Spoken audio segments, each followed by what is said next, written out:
A good friend and colleague, Sadie Patton, joins me today on Tech Drive. She is a magnificent human who cares so deeply about this university, and she's got her ducks in a row. We're rocking and rolling with Sadie Patton next on Tech Drive.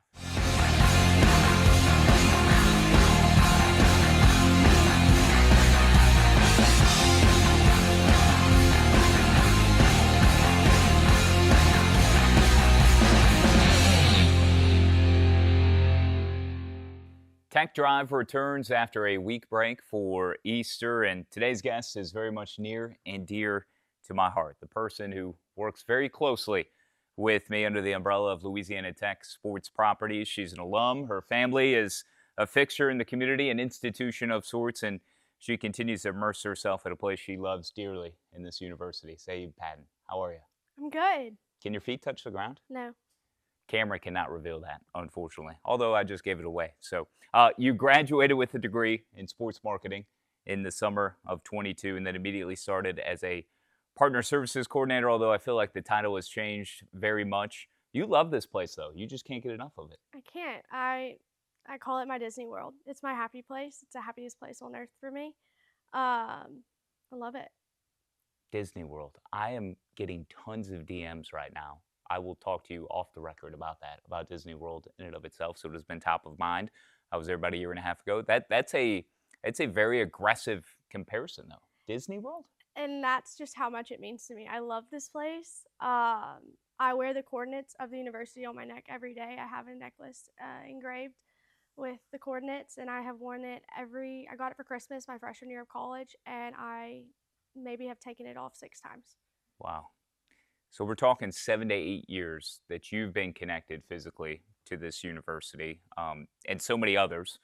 But you are a legacy Patton, if you will, right? How many generations? I am a 4th gen graduate of this university.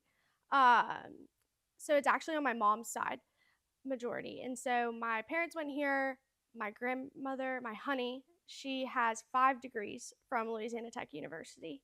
And then her father was the first graduate of Louisiana Tech in my family. My grandmother was actually one of the first females to graduate with a forestry degree from this university. She was only second because of the alphabet. Okay. And so that's a fun little tidbit. And that's Honey? That's my honey. So that's my mom's mom. She's got 5 degrees? Mm-hmm. I learned that this morning. Okay. You have a long way to go. I know. I have one. I'm halfway to another. Maybe I'll get there eventually. So that's beautiful. What is it that you love most about this place? What makes it your Disney World? Obviously, the family lineage has a lot to do with that, but what's your favorite part about Louisiana Tech? Kind of really throwing it back a little bit to when I started here. It was before I got here, I was very much so introverted, had just kind of kept to myself, just was quiet, kind of under the radar. And then when I stepped foot on this campus, it was like a whole new world. And I finally felt comfortable with being who I am. And it's just kind of this outgoing goofball, but very serious, and just thrived here as a student and got super engaged on campus and super involved and just immersed myself in the culture and the community here. And that is why it has just been not just Louisiana Tech, but Ruston. I love it. The idea of leaving is terrifying because I love it so much. And so just the people. The people are really what keep me going. Mm-hmm. You could be having such a bad day, and then all of a sudden, like, we're working a game day, and it's somebody just comes up to me and goes, "Thank you." Or, "You never stop smiling." And I'm like, I try not to. Life is too short to be sad or upset, so it's so much more enjoyable when you keep a smile on your face. Mm-hmm. And radiate joy and positivity in the world. And so that's beautiful. I've said since I got here, as small as the community is in university, it brings the best out in people, and they really pull on your heartstrings. The best quality individuals are all around you. Sadie Patton, introverted, though. I found that so hard to believe that one time you were just so tightly protected or kept yourself close to the vest, and now you're everywhere. Folks are watching this now or listening. They're like, I've seen that girl, but I have no idea what she does, and so for you to kind of for this university and community to bring the best out in you and help you develop as a person. That's really cool. And I'm blessed to work alongside you. You got a firecracker streak to you as well, though, too. You definitely don't want to get on Sadie Patton's bad side. No, no. Okay. There's very few people on it right now. Well, that's good. That's good. Tell me what it is that you do, and what is the job title right now officially? Partnership service, no. See, you don't even know. No, it changed like a year and a half ago, and I didn't like it, and so I just still use my old one. Okay. So I tell people I'm the coordinator of partnership services, but I believe the new title is partnership solutions coordinator. Okay. And to me, it just sounds like I solve problems, which I do, but I don't know. I like my old one better. PSC is kind of the jargon that I'm accustomed to. So, I've worked for Learfield for this company. It was once IMG College and then became Learfield. And that's the fulfillment branch. They run a gamut on multimedia rights and so many other, things throughout college athletics. So fulfillment company in nature, but helping to activate partnerships and work with those people in the community. So Sadie is in the trenches. You're on the back end. You're helping to develop and build these relationships and bring all these activations to life. So, whether it's at halftime or between media timeouts at basketball, football games, between quarters, salutes to veterans at baseball.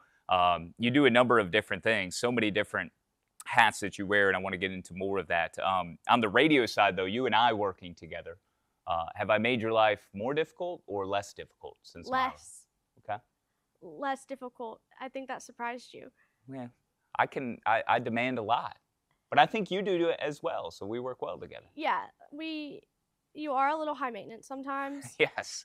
But you very much so value and take so much pride in your job, and you expect a level of excellence that is just through the roof. And so I enjoy working with that, and so I can handle a little bit of high maintenance. Well, I appreciate that. One of our mantras, and I think you coined this when I arrived, was to make radio fun again. Yes. And I think we've done that. Do you feel you have? Yes, 100%. I very much so enjoy the radio side of our job. I would not want to do your job, but I enjoy what I have to do and what all goes into the behind the scenes of the fulfillment side. Mm-hmm. And it's I love it. I love radio. Fun or joy? How much excitement do you get, satisfaction do you find with your duties on the corporate partnership side and local partners as well, and in fulfilling those activations while generating, building relationships like I spoke about a moment ago? You're working with these partners and these other techies and interacting with fans left and right. How much joy does that bring you? It keeps me going. I wake up every day excited to go to work and excited to work with people and our clients and really build those relationships with those people. And so I really can't put into words how much joy it does bring me. And like I've hinted at it a few times, the people are just, I love them. I love people. And this job requires a lot of interaction with a lot of different people. I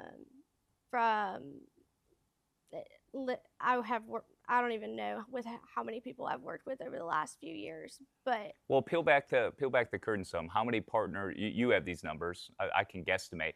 How many partners do we work with Louisiana Tech? Not just on radio, but we're talking about signage, we're talking about billboards, we're talking about print, digital. I mean, there's so many different areas, right?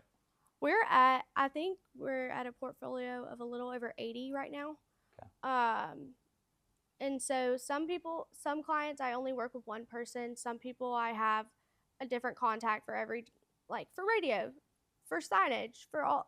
And so some people I work with 10 different people. And so some people handle tailgating, some handle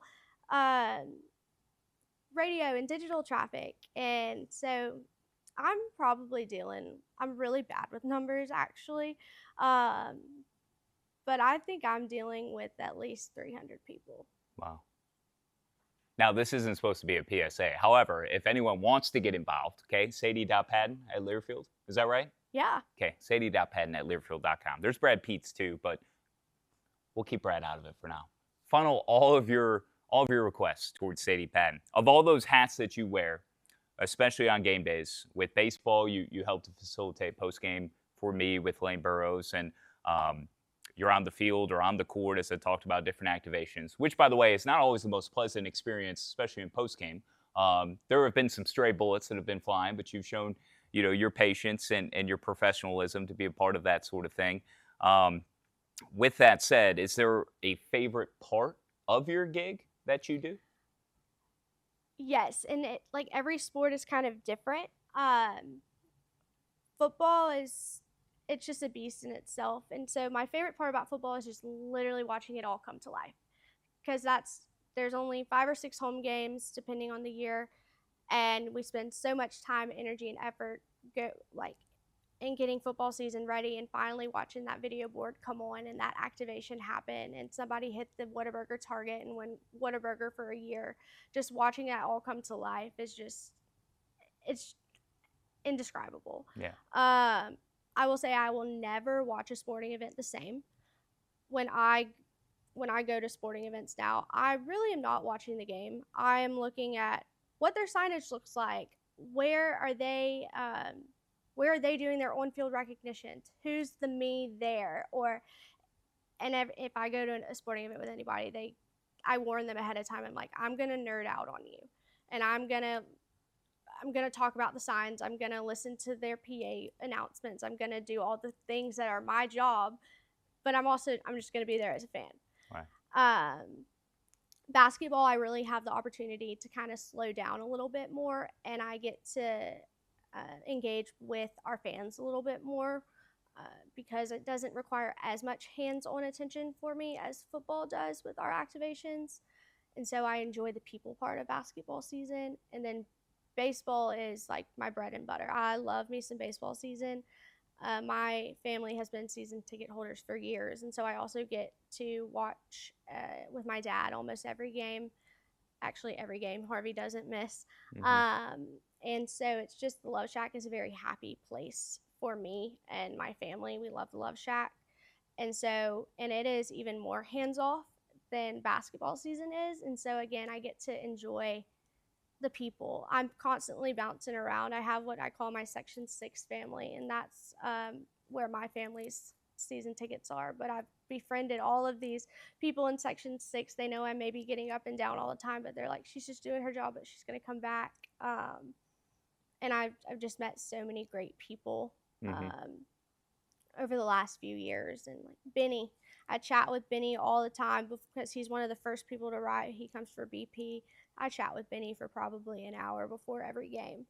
And I know where people sit. I know, oh, I need to go talk to this person. They just had a grandbaby. I can't wait. I want to see pictures. Or their daughter just got married. I want, like, tell me all. I love to get to know people, and what brings them joy and what makes them kick. And so, sorry, that was a very long No, answer. no, that's great. But Benny Thornell is my statistician for football. So he's in the booth for home games. He'll travel to some select visiting games. Old timer, been around a long time. Knows Terry Bradshaw well. Took care of Dave Nitz, towards the end of Dave's career. By the way, Dave, his nickname for you yeah, was Popcorn Girl? yes. Tell us that story. So when my freshman year of college, I was hired by Malcolm Butler to be a student worker for our sports information department. We really didn't know it was usually those kids that are in those roles are on the stat crew. Well, they didn't hire me to be on the stat crew. That just wasn't my jam. But they're like, we see potential in her. We're going to keep her. So it was Sadie and the stat crew. And so my job was really the personality hire.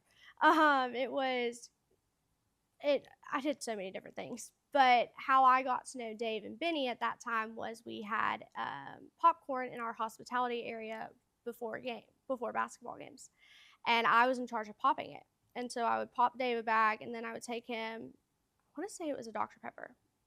I think it was a Dr. Pepper.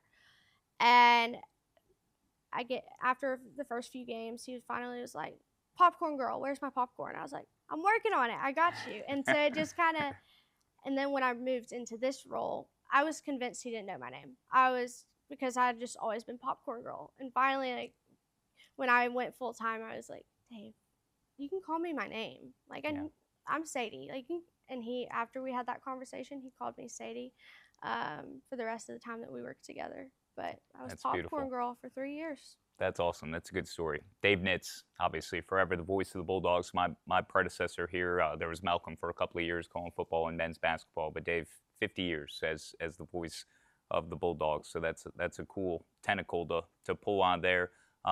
You bring up like you'll never watch an event or in person. For me, it's very similar. Like never experience it the same way based on what you do. You know, whether I'm listening to a broadcast or even watching on TV. I'm a very harsh grader, so yes, it kind of ruins the experience in some ways. But it's always a teaching tool. Like there's never a moment that goes by like, oh, I like the way they did this, or I don't like the way they did it.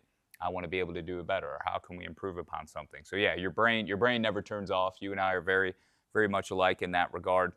I want to go back to kind of your personality and your charm and your bubbly nature that you have and being so pleasant and so positive and loving all these interactions.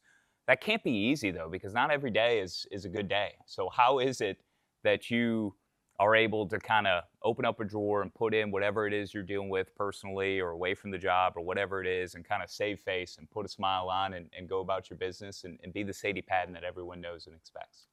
It is hard, but you can't lash your weight and your struggles on other people who have no involvement. And so Hmm. those people that I'm interacting with on game days or in the stands, like they have no idea. Like they know me and they have an idea of what's going on, but there's no reason to bring them down with me if I'm having a bad day. I wake up every morning with the goal to glorify God in all of my actions and to just be a light. And there are days where all I want to do is just scream into a pillow. But I know that I can just flip the switch and get through this game and then just sit and relax and it's all going to be okay. You can only control what you can control and just there's no reason to unload on all these people like Hmm. if I'm having a bad day. Is it hard to bite my tongue sometimes? Yes. Um like you said, I'm a firecracker. But I have to stop and think in a moment and go, is this worth it? And Yeah. most of the time it's not. And that's really helped me become a better person in general and overall. Is it is it worth it? Yeah. And it's so much more worth it to be a better person and a bright light than it is to be negative and just belittling. And so No, and you used an interesting comparison off the top about Disney World because I think a lot of ways that metaphor can apply to you, where you look at the staff or the employees of a place like a Disney World, and you know they get with the program, like they understand their assignment. You know, it's the most magical place on earth, and you know you kind of harness that yourself with what you do each and every day with Louisiana Tech Sports Properties, and you don't let some of the other stuff ever come through in the way that you operate. So I certainly respect that. She's got a bunker, by the way, too, off the same hall where my office is in the field house, south end zone behind the DAC. You're an early riser. You operate with your phone on Do Not Disturb almost exclusively 100% of the time, at least from the moment you arrive at the office, I feel like. And that can be as early as like 6 a.m. I've seen pictures of sunrises. Like you are in very early. You are a creature of habit. And I understand a lot of that is because you know you can get a lot done before anybody else arrives. again, it actually kind of started in college. I was thinking about this the other day because I was talking to some of the student workers, and they were talking about when they were going to get their work done and like after the game or before the game. And I was like, well, what I used to do in college, I used to get to the College of Business building super early. There was a particular study room that I really liked, and if I wasn't in that one, I could get stuff done, but I liked where the door was. I liked where the Hmm. window, like I just liked that study room, and I would get there at 4:30 in the morning sometimes because I'm very ADHD, and it just was. I love the slowness of the morning. Like I didn't feel rushed to get there. Like I could enjoy the slowness of the world in the morning, but I could also focus and get stuff done before the world was awake to distract me. And so it's so much easier for me to get ahead on my to-do list before people add to it. And so By the way, that to-do list, that's your ducks in a row. That is my ducks in a row. Literally. I You brought it to my attention the other day that I knew I said it a lot, and because I even have a notepad that says getting my ducks in a row, Yes. and I went back through my text to see, and I like searched my text to see like when I kind of started saying that. I have been saying getting my ducks in a row since I was in college. Um, and I'm not ashamed of it. No, I that's was, good. Embrace it. I'm, Self-awareness is everything. That's yeah, right. like I don't know. It's just fun, and it's so much more fun saying I'm just getting my ducks in a row, making sure they're in the right ponds, or I have some that are over here. Right. It's way more fun to say that than I'm getting organized. Yeah. No, I think it truly illustrates who you are. That routine of getting your ducks in a row also might include the same breakfast every morning. Are we still doing that? We are. Okay. Every morning. I don't understand. I eat Chick-fil-A chicken nuggets every morning for breakfast. The morning staff knows me. They know what I want, and yeah, it's Yeah. protein, and I don't It feel like is. cooking eggs. It's Chick-fil-A, so I can't argue with you there. While being a social butterfly, there's also the control freak aspect of you, which I know this kind of feeds into the things we've been talking about. That can be a blessing and a curse. It can get you into trouble sometimes. It can. I'm very type A, and it's become more obvious within the last few years just in this role. I like things done a certain way. My way may not always be the right way, but it's how my brain operates. And so I have to remind myself that not everybody is going to do it your way, and that's okay. But they should. Like Yeah. it's there's sometimes where I'm like there's no way that but I never judge somebody for doing it differently Hmm. because everybody's brain is wired differently. Um and so when it comes to like game day activations or how certain spreadsheets are laid out, I like them the way I like to do things, the way I like to do things. I have, if there are people for my student workers on a game day, I have all of their tasks like pre-assigned. I give them a cheat sheet of when this is happening, what they need to do, who they're meeting, the cell phone number for a person if we are bringing a veteran down or a game sponsor down or something like that, so that way they can get in contact with that person because my student workers are real, especially for football. They are who help me the most, and because I can't be in 9 different places at one time, and so I have to have somebody helping me get somebody that we're recognizing down to the field. I need somebody to go pick the contestants for the Whataburger throw or the walk-on's field goal kick. Like I can't do all those things, and so as much as I would love to have a clone. That would be so fun. But they are they help me immensely, and I could not do it without them. Um, but I have noticed like just by I have everything prepped, ready to go. I have plastic containers that have everything from potentially like a first aid kit. I carry a first aid kit with me for every single sport. Hmm. Um, She's like the team mom in so many different ways too. yeah, Do you feel like though, and I understand, and I know our viewers and our listeners do too, because there's got to be elements that we all deal with very similarly in our own lives. I'm like wanting things to be done a certain way, but I'm curious as you look at like the way you've grown since graduating and how you look to continue to grow as a professional and as a person, and you still have your whole life ahead of you here.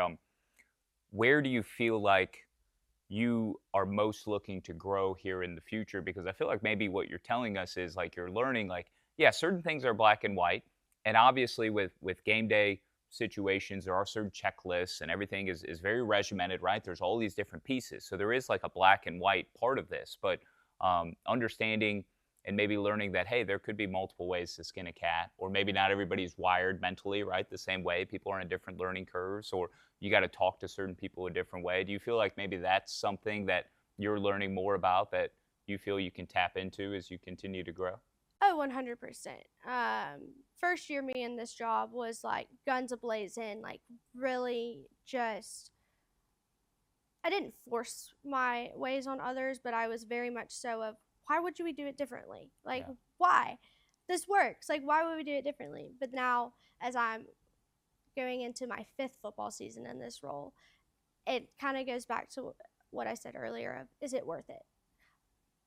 Not necessarily staying in my lane, but what works for me works for me. What works for you works for you. And it's just understanding that everybody beats to their own drum, um, and taking the time to think like that person is doing their best. Yeah. I'm doing my best, and just let them be. Like, unless things are just absolutely going haywire, just let Right. it be. Yeah, sometimes the juice isn't worth the squeeze. And the other thing with our jobs, anybody's job, no matter what they're doing, you got to be willing to adapt, right, and modernize and innovate. And circumstances change, the landscape changes. I mean, just look at college athletics in general. So we're all looking to kind of evolve and roll with the punches and become more efficient with what we do. Your long-term plans professionally? This is a very loaded question. Where do Yes. you see yourself in 10 or 20 years? What is it that Sadie Patton wants to do for the rest of her life? She has no idea. Yeah. She has no idea. I picked my major based off a PowerPoint that was shown to me on my tour of tech. I saw sports marketing. I was like, wait, that sounds cool. I want to do that. And now here I am. I'm very much so, I give it to God, and I trust that His plan is far greater than mine. And so, to the extent of I am a planner, there's some things that if I were to write out a 5-year plan or a 10-year plan, and I'm not hitting those goals, it would like not destroy me, but it would kind of discourage me a little bit. Yeah. And so I know that God has a beautiful plan for me, and He is going to lead me in the direction that He wants me to be. And obviously, He wants me here. I've had the opportunity to potentially leave this place a few times, and it hasn't worked out. And I've never felt comfortable with it. It's always gone back to, I'll have like a light bulb moment. It's like, no, like this is your place. And I love it so much, and I couldn't imagine.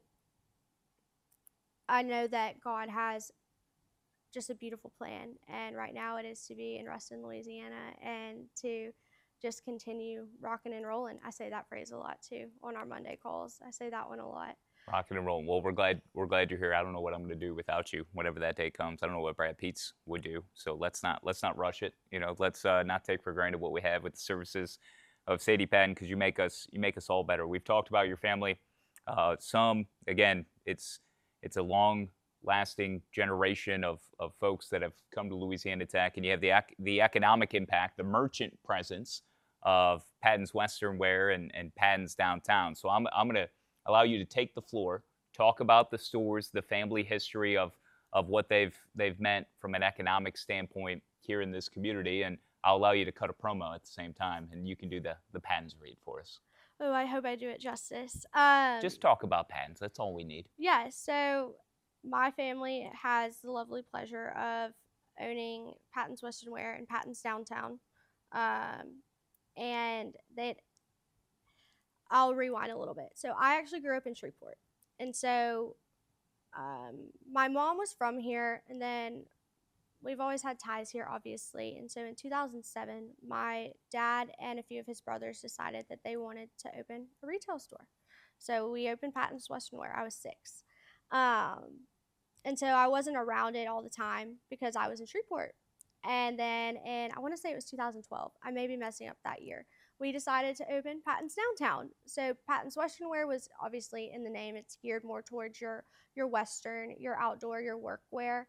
But they have also a great selection of ladies' fashion. We'll shape your hats. We'll do custom boots. We have a exclusive line with Anderson Bean. We have the Patton's Brother line. So my uncles and some of my aunts, we have boots named after them. I need to get on them, and I need to. I was not aware of any of this.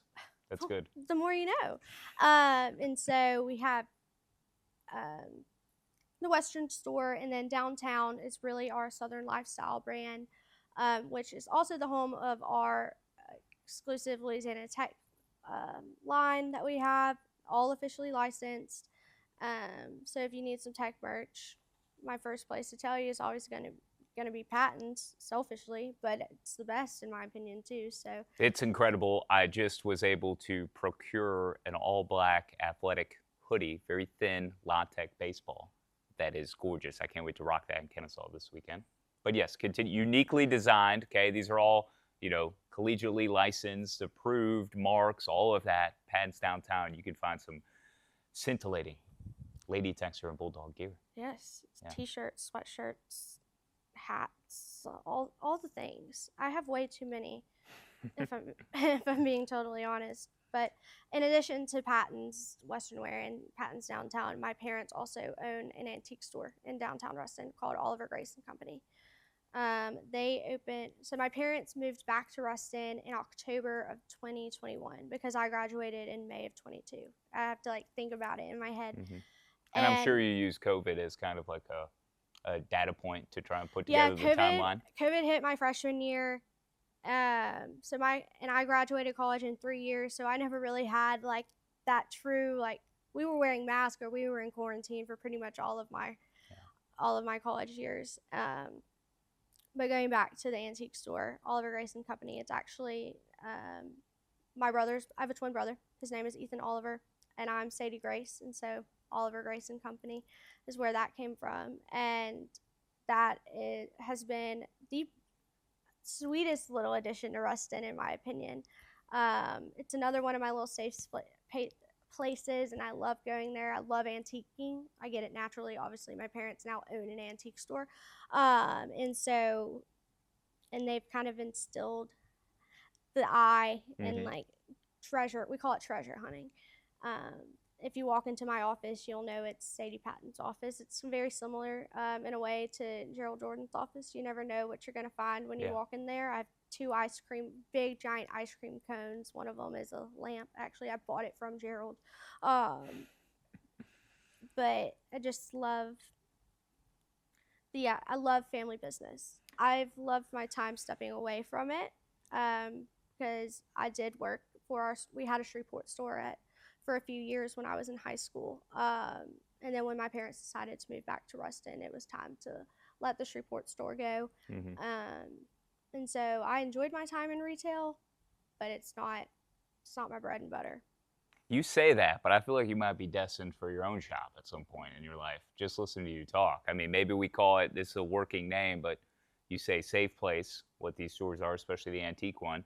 Maybe it's called Sadie's Place, and who knows what's in there. I mean, it could be. Don't get my wheels turning because all of a sudden I may have one in a few years. You never know. I know a guy who can help get the word out. Okay, I know someone right here. Having a twin, what is that like? I don't know any different. People ask me that all the time. I'm like, I've never lived any. I've always had him. I've never not just lived without him. If you think that I have a big personality and I talk a lot, Ethan Patton, he can talk. Love him. I'd be lying if I said he was my best friend. Okay. Well, I was gonna ask, have y'all ever gotten into fights growing up? Oh my gosh, we got into a fight last week actually. Okay. And we're 24. We'll be 25 in a few weeks. But yeah, we got in. What was it about? Can you share? Yeah, so he works for my family at the antique store, and I was actually at the antique store last week. I went during lunch or something, and I took a call in the back of the store because someone called me, and I could hear him coming down the hall, and he was loud, and this call was important, and he opened the door, and I gave him just 1 second, just give me 1 second, and he's like, "You don't work here. I have stuff to do." He's very if I'm on a mission, I'm on a mission, and me. Yeah. Asking for 1 second was not our finest moment. We've had way worse fights. I pushed him into a bookshelf at Barnes and Noble one time, and he almost lost his eye. He has a scar right here. He did on a positive note. Was it like a bloodbath between the bookcases? My mom. So. My mom was hosting book club that night, and so it was Harvey's job, my dad's job, to get us out of the house and occupy us. My mom hosted book club. Well, he obviously made me mad, and I pushed him into a bookshelf, and there's blood. It's the tiniest cut, but there's blood spraying out of his eye. Oh, and my Dad goodness. So needless to say, book club got cut short when we barged into the house with. How old were y'all? Ooh, maybe 8. Okay. he Wow. taught me how to ride a bike. Like we have great moments. Like I love him to death, and I couldn't imagine anybody else being my twin. But I call him Oliver. I've always called him Oliver for some reason. I don't know why. I know it's his middle name, but I just Yeah. and he got married. His wife is way too good for him. We don't know how we got so blessed with Allie. He outcooked his coverage. Okay. Well, that's good. I mean, we need more folks like that. Um, Hopefully, you're not pushing any of your student workers into bookcases. I know you're trying to create, little mini me's and that sort of thing, and it can be hard. But what's it like managing some of these student workers that you have now? Because you were one at one point, so the teacher becomes, or the student becomes the teacher. Yes, so it is a little challenging. Being a leader is obviously going to be challenging. It's even more challenging when the age gap between you is so small. Yeah. My first year, my student workers were actually older than me. And it's interesting. I have a motto of you're going to get out. You're going to get the most out of this of what you wait, what do I say? You'll get out of it what you put in. Thank you. And the more you put in, the more you'll get out. And so I kind of let them take control of how much they want to work. I don't typically do office hours, mainly because I'm the control freak, and it's like I can just get this done super fast. It's not going to take long if I do it. It's going to take them 3 times as long to do it, and I'm just But I have a great group of kiddos. They may not want me calling them kiddos, but I call them my kiddos. One of them actually has turned into one of my best friends. She graduated, so she's no longer working for me, but she has really turned into one of my best friends in Ruston. I knew her.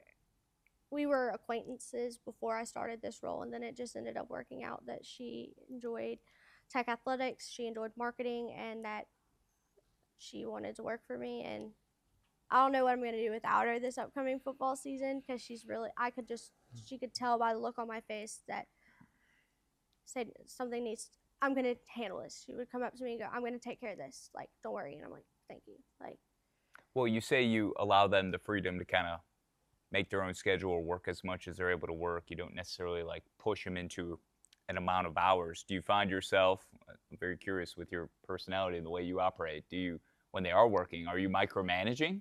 Are you helicoptering over them? Are you allowing them to fail a little bit? I mean, you need to provide, obviously, enough support and resistance and encouragement, and because they're student workers. Mm-hmm. But like, is that a balance you're seeking to strike too? I make it as easy as possible for them. They have no idea how easy I make it for them, but I do let them fail. Like, I can't control absolutely everything. I can only control what I can control.